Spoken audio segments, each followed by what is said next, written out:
دوستان سلام. توی این آموزش میخوایم بپردازیم به نحوه گرفتن خروجی پث تریسینگ که یکی از خروجی های در واقع میشه گفت با کیفیت جذاب آنریل انجینه و اون هم اینه که وقتی که شما قصد دارید از در واقع ویوپورتتون یک در واقع شات تصویر برای کارفرما بفرستید، معمولا میامدیم این که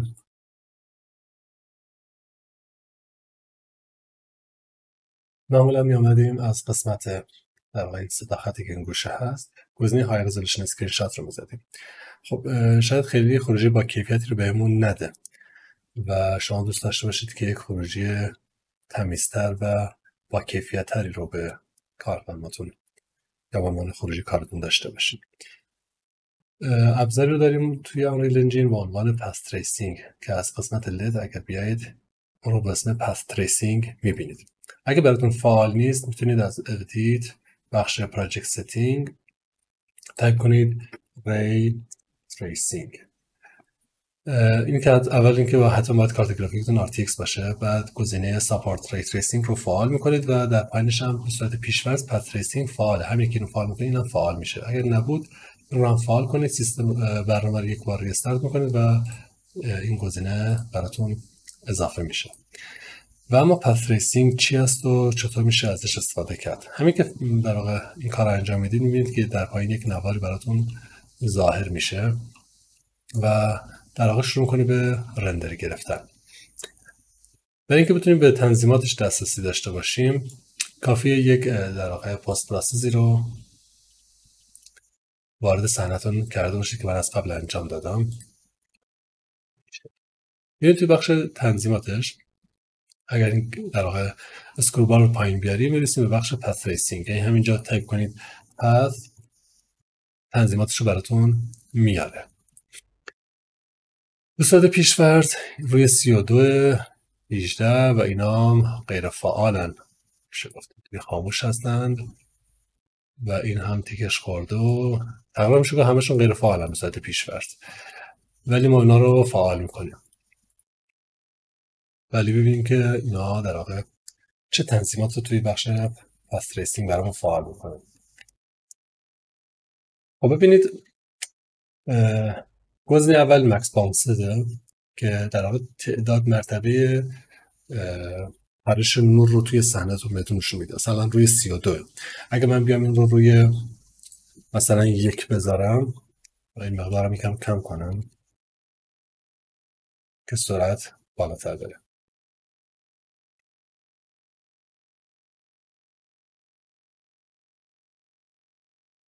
خب این شد خروجی کار.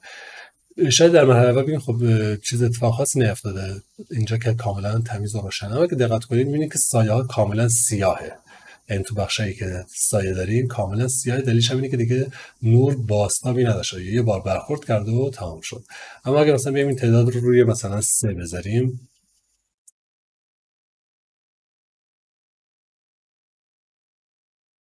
بازم که کار تمام نشده بازم اینجا مشخصه، ببینید که سایه روشن‌تره و شما میتونید در واقع متریال رو تکسچر رو توی قسمت سایه ببینید. مناسب ترین عدد برای این قسمت و تعداد نورش پیش‌فرض گفتیم روی 30، اما 10 به نظر من عدد مناسبی و بهترین در واقع بانس رو بهتون میده و به راحتی میتونید ازش استفاده کنید و نمیخواد زیاده به سیستمتون فشار بیاره توی بحث محاسباتش. در بخش سامپلز پر پیکسل میگه روی هر پیکسلی که در واقع تصویر رو براتون میسازه چند تا در واقع برخورد از این بانس ها داشته باشه روی هر پیکسل. ببینید اینجا ما گفتیم تعداد جابجایی نوره، یعنی وقتی میزنیم 10 باونس یعنی یه بار میخوره به دیوار، میخوره به کف، میخوره به این مجسمه، برگرده این ور اون ور تا 10 بار. اما اینجا داره میگه که به هر پیکسل چند در واقع فوتون نور اصطلاحاً برخورد کنه. اینجا هر تعداد که بیشتر باشه خب تصویر وضوح‌تر و روشن‌تری داریم، اما خب از یک حدی که میگذره دیگه خیلی تفاوت چشمگیر رو نداره و اونم همون مقدار مثلا میتونید 1024 یا 2048 رو بدید. حالا 2048 فکر کنم مناسب تر باشه. مکس پث اکسپوژر صحنه‌تون رو داره تنظیم میکنه. اگه موضوع روش نگهداری خودش اینجا توضیح داده، نوشته sets a maximum exposure of allowed in the path tracer to reduce fireflies. بعدش گفته که در واقع میگه که برای حد اکثر اکسپوژر رو که شما میتونید اجازه بدید به در واقع صحنه‌تون داشته باشید نشون میده، یعنی مقدارش میتونید تنظیم کنید.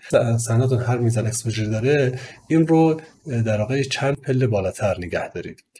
ما به صورت پیش‌فرض توی قسمت اکسپوژرمون این رو حالت اتوه، پس این رو میایم مثلا میتونیم روی حالت منوال بذاریم و این مقدار رو زیاد کنیم تا به اون مقدار مورد نظرمون برسیم، مثلا 13 عدد مناسبیه. خب اگه اینجا 13 پس بیایم توی قسمت در واقع پس این رو بذاریمش روی مثلا 16، چون گفتیم چند پله بالاتر از اکسپوژری که اونجا داریم. و اگر از دیفتافیلد استفاده میکنید میتونید این رو هم فعال کنید. اگر احیانا آسمونی داریم، حالا تو بحث اتمسفر بسته‌ای الان فضای من بسته است نیازی نیست، اگر داشتیم میتونید رو هم فعال کنید. اما دینوزر خب میبینید که در واقع توی رندرگیری ها یه قسمت هایی اصطلاحاً نویز توش میفته، حالت برفکی میشه. اگه دینوزر رو فعال کنید میاد اون در واقع برفکی ها رو غیر فعال میکنه. اینم واسطه از در واقع پردازندتون پردازش میشه، ارتباطی با کارت گرافیکتون نداره. حالا موقع خروجی گرفتن رو بهتون نشون میدم که موقعی که داره دینویز میکنه در واقع گرافیک غیر فعال میشه و پردازنده شروع به کار میکنه. و اما چطور بیایم، حالا نمونه رو بهتون نشون میدم، ولی قبلش بیایم خروجی رو بهتون میگم که خروجی رو بگیریم. خب یه اسکرین میسازین و توش دوربینتون رو کار میذارید و تو بخش پرسپکتیو میاد توی سین اکتر و اینجا متزاویه دوربین رو قرار گرفت. الان در واقع اکسپوژری که دارید میبینید ما بر اساس در واقع دیگه ویو پورتمون بر اساس دوربینه، پس مجبوریم بیایم توی قسمت پست پراسسمون و اکسپوژر رو کمی بیشتر کنیم.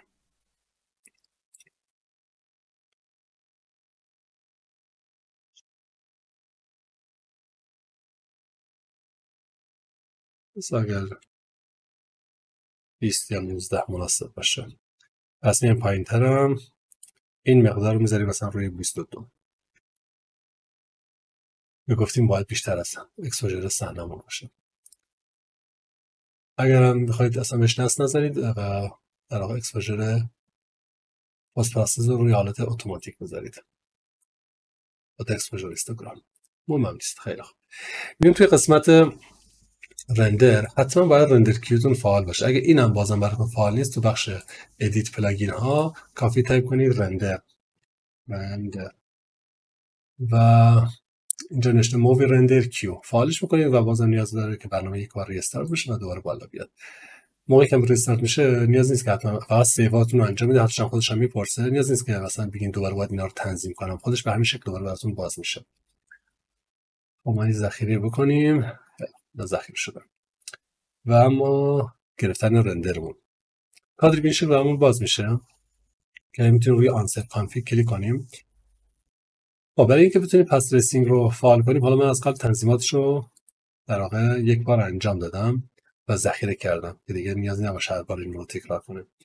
خروجیمون رو حالت PNG گذاشتم، از قسمت ستینگ پس تریسر رو فعال کردم، حالا دیگه اینجا نیستش چون آوردمش، و آنتی الایسینگ و آوتپوت که خودش هستش.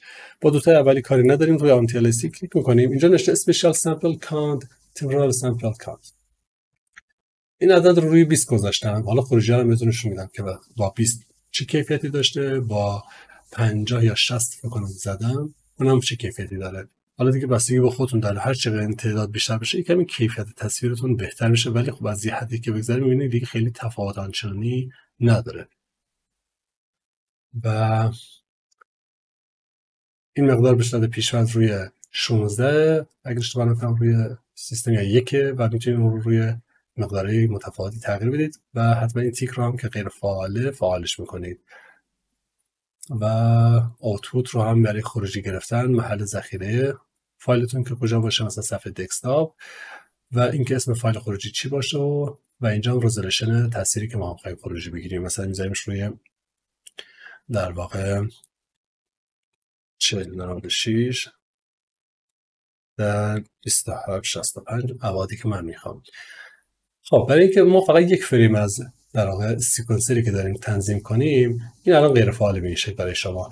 یوز کاستوم پلی بک رنج رو میزنید و این هر دو رو صفره، دومی رو روی یک میذارید که فقط یک فریم رو براتون در واقع بیاد رندر بگیره. در غیر صورت این کار انجام ندید، صد پیش‌فرض که در واقع سیکونسرتون روی 150 از 150 تا رندر براتون میگیره، پس این رو روی یک بذارید، اکسپت رو میزنید. خب قبل از اینکه رو فعال کنم بیام دینویزر هم فعال کنم که بهتون گفتم چه اتفاقی میفته، چون نمونه‌های خروجی رو براتون گرفتم. خب الان میام روی رندر میزنیم. من تسک منیجر هم باز کنم. در کنارش ببینید که اینجا بین سی پی و گرافیک در واقع چه اتفاقاتی میخواد بیفته.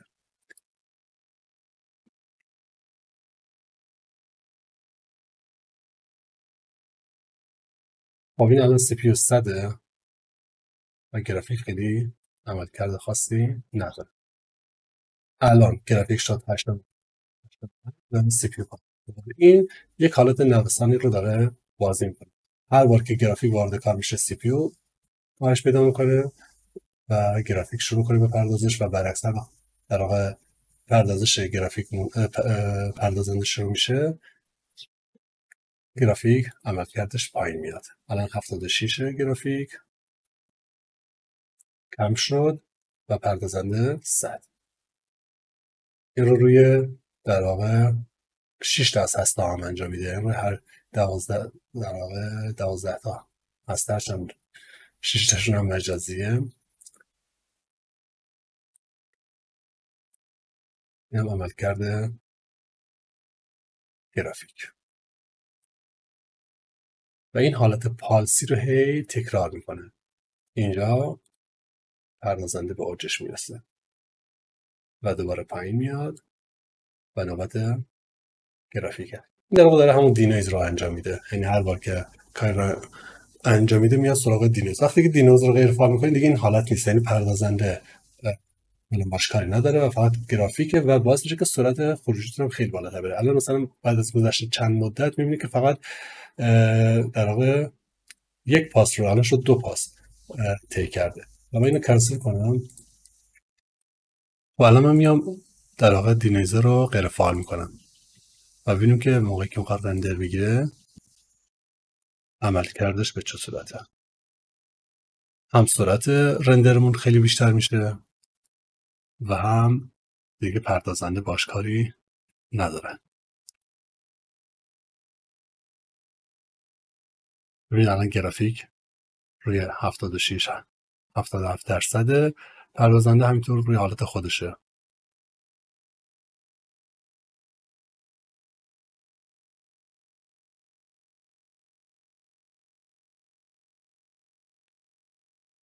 رندرینگ هم شروع شده.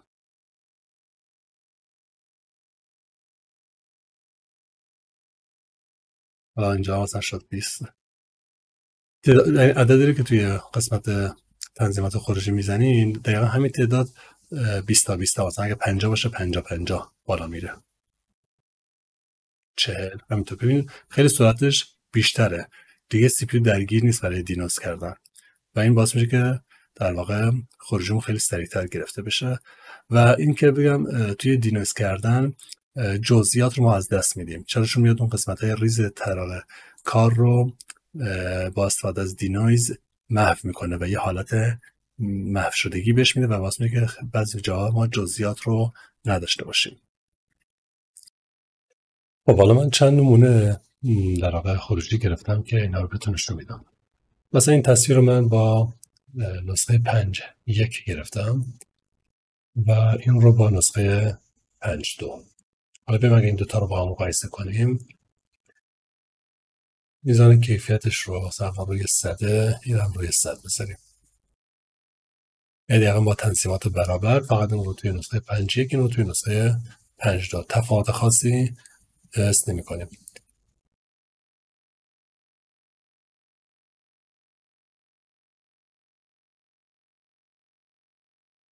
دقیقا با همون میزانسو اگه بذاریم این که خیلی تفاوتی نداره و این رو هم با نسخه 5.3 اگه بازم بیاریم اینجا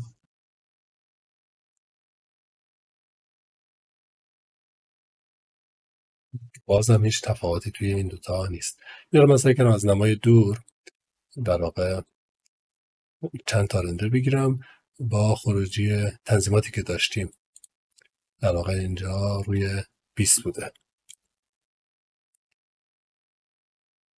و در واقع رزولوشن تصاویرم هم همه 4K 4096 و اما خروجی که تقریبا میشه گفت از نزدیک گرفتم برای اینکه متوجه بشیم.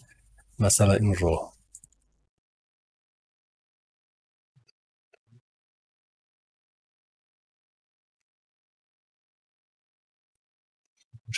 و این نسخه 5.1 که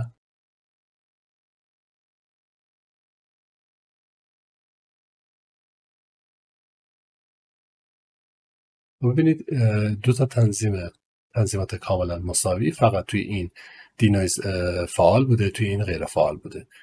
شاید از دوری کمی حتی مشخص باشه که تو همین حالت معمولش که این تصویری کمی براقتر و شفافتر از اینه. دلیلش همون عرض کردم خدمتتون دینویزه. اگه ما بیایم توی این قسمت اگر متوجه شده باشید مثلا توی اینجا ما برگای گل و حتی این قسمت رو هم صافتر داریم نسبت به اینجا. این در واقع پیکسل شدن رو اینجا دیگه نداریم. دلیلش هم همون بحث دینویزه. اما خب شاید بگم کیفیت این به نسبت بهتره، یعنی داره حفره های روی این بدن رو خیلی بهتر از این ور نشون میده. برای سطوح صاف بله بهتره دینویز کردن، مثلا روی برگا چون در واقع میشه گفت صافن اینجا کیفیت بهتری داره نشون میده. اما رو قسمت هایی که داره حفره است و در واقع برجستگی و تو رفتگی داره اینجا خیلی بهتر نشون داده نمیشه. مثلا شما اینجا نگاه کنید روی این بخش از مجسمه شما دقیقا دارین اون در واقع خلل و فارجه‌ای که روش هست رو میبینید. اما توی این قسمت ما دیگه همچین چیزی نداریم و این مقدار خیلی در واقع توی این تصویر خیلی صافه در حالی که اینجا اینطوری نیست. و توی این حالت هم با همون تنظیمات اما داره نور در واقع این نور بکلایت یه نور رکلایت گذاشتیم که ببینیم تصویرمون رو به چه صورت انجام میده. خب من دینایزر رو برمیدارم. تفاوت این دوتا در واقع میشه گفت توی نوره. توی اینجا ما یه نور رکلایت با تنظیمات خیلی ضعیفی رو گذاشتیم ببینیم چه تأثیری داشته. خب اینی که اینجایی که نور رو داریم تصویر با کیفیت تره. این پیکسل ها به نسبت میشه گفت شاید کمتر باشه. خب میدونید که هرچه شما کار زیبایی داشته باشید این نوری که تصاویر شما رو در واقع میشه گفت زنده میکنه. بس توی این قسمت ما فقط یک نور اسکایلایته ولی اینجا یک نور رکلایت هم داریم و تصویر به نسبت با کیفیت تری رو داره بهمون نشون میده. و اینها رو اگه بردارم بریم سراغ این مورد که با نور در واقع دایرکشن لایت رندر گرفته شده. اینه که نور دایرکشن لایت یعنی تصویرمون رو با کیفیت تر کرده.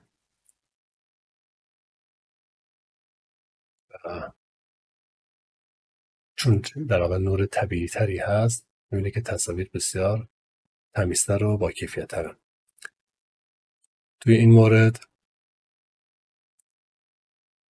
بکنم پس تریسینگ در واقع سمپل ها رو روی 60 گذاشتیم و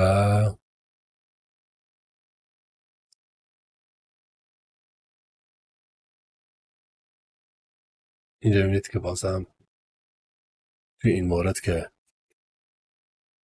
در واقع تعداد سمپل ها رو ما روی 60 گذاشتیم، تصویر با کیفیتی رو داریم.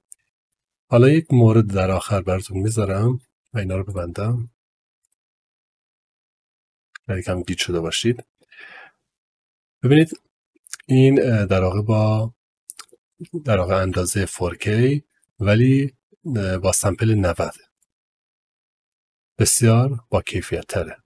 بازم عرض کردم دیگه به خودتون بستگی داره که بخواید چه ابعاد و با چه کیفیتی رو بخواید ارائه بدید. و این یکی به نسبت دلیلش اینه که کوچیک‌تره، ابعادش رو کوچیک‌تر کردیم ولی با سمپل در واقع میشه گفت 20 ببخشید با سمپل 90. این با همون سمپل 90 ولی ابعادش رو این فول اچ دی این 4K. اگه به مقایسه کنیم در موقع مقایسه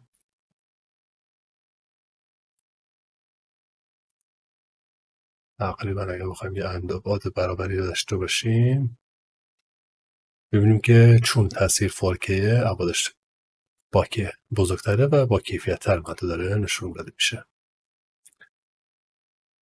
تقریبا اینجا حتی بزرگتر هم هست، 146%، اینجا 259% زوم.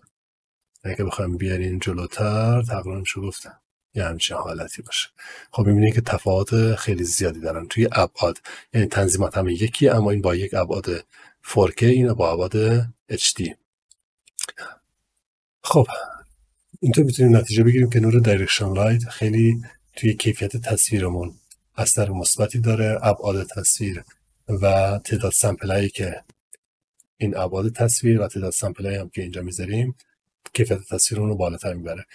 به عنوان فقط از لحاظ تایمی خیلی مدت زمان بیشتری طول میکشه. به عنوان مثال دارم میگم خدمتتون، من اینو وقتی که روی سمپل 90 بوده با تمام تنظیمات برابر وقتی که روی حالت HD است تقریبا حدود 2-3 دقیقه بیشتر طول نکشید. یعنی در واقع میشه که هر کدام از این سمپل ها رو که انجام میده توی 3 ثانیه طول میکشید.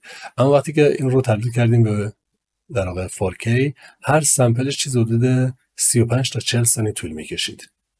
یعنی چیز حدود بیش از 10 برابر زمان برای کیفیت تقریبا میشه گفت 4 برابر فول اچ دی تا 4K. اینه که این دیگه به خودتون بستگی داره که در واقع حالا بستگی به سخت افزارتون هم داره ولی به شکل کلی بخوایم مقایسه کنیم مدت زمانش حدود 10 برابر هست. اینه دیگه به خودتون بستگی داره که با چه کیفیت و چه سمپلی میخواید بذارید. امیدواریم آموزش براتون مفید بوده باشه. موفق و معید باشید.